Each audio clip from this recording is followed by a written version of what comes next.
Em 1922, as mulheres da União Soviética conquistaram o direito da licença menstrual. E em 2025, as mulheres do Brasil ainda têm que trabalhar sentindo dores.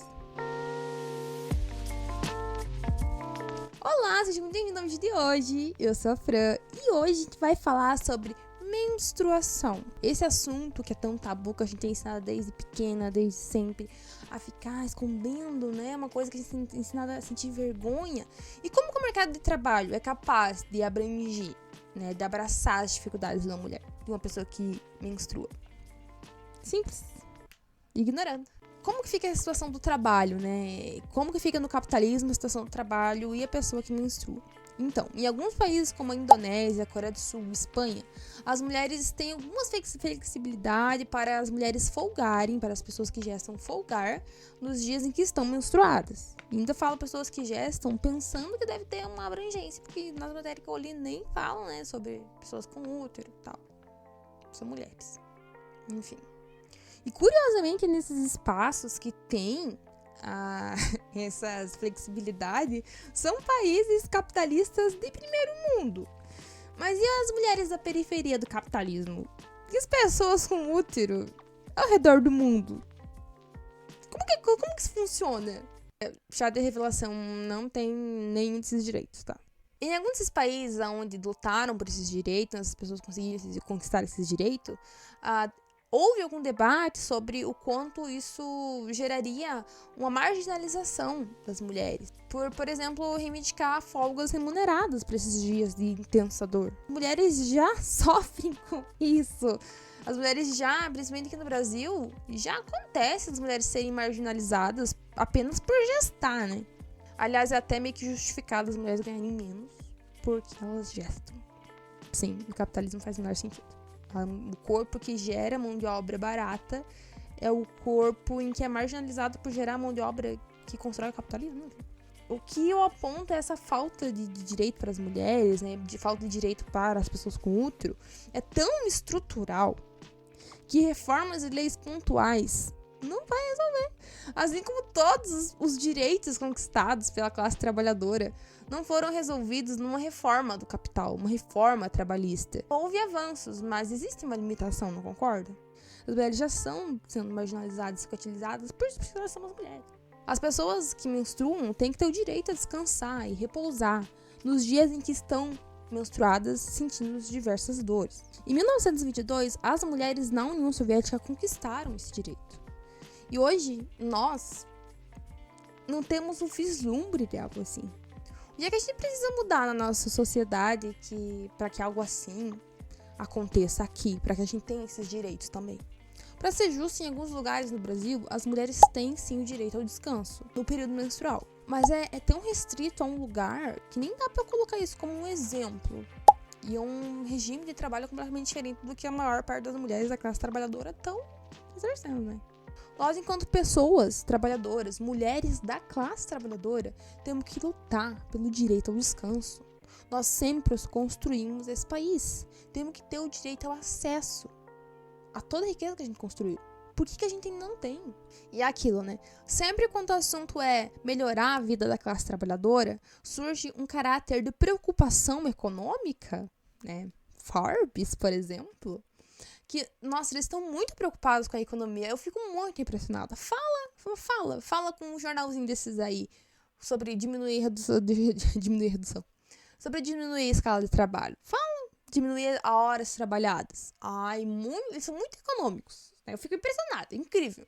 Mas, sim, sincera, gente, se eles realmente estivessem se preocupando tanto assim com a economia, deveria lutar lado a lado com nós, mulheres, para que a gente ganhasse um salário justo, pois a economia perde bilhões a curto e longo prazo de não remunerar as mulheres da forma correta, da forma do quanto a gente trabalha, sabe? Nós não somos pagas o suficientemente pela força do nosso trabalho. E essa desigualdade salarial não fica só no campo de que a gente, sim, trabalha tanto quanto um homem, e ouso dizer que muito mais, porque a gente gesta a vida, porque a gente cuida e faz todos os tipos de gerenciamento da vida possível. A gente é praticamente uma gerente da vida particular, né? Não só que a gente tem essa dupla tríplice jornada de trabalho, a gente não é paga por boa parte disso. E também o quanto a gente ganha de menos dos homens faz com que a economia seja prejudicada. Por que eu não vejo essas pessoas super economicistas se preocupando e defendendo tão arduamente a luta das mulheres? Acho pouco curioso.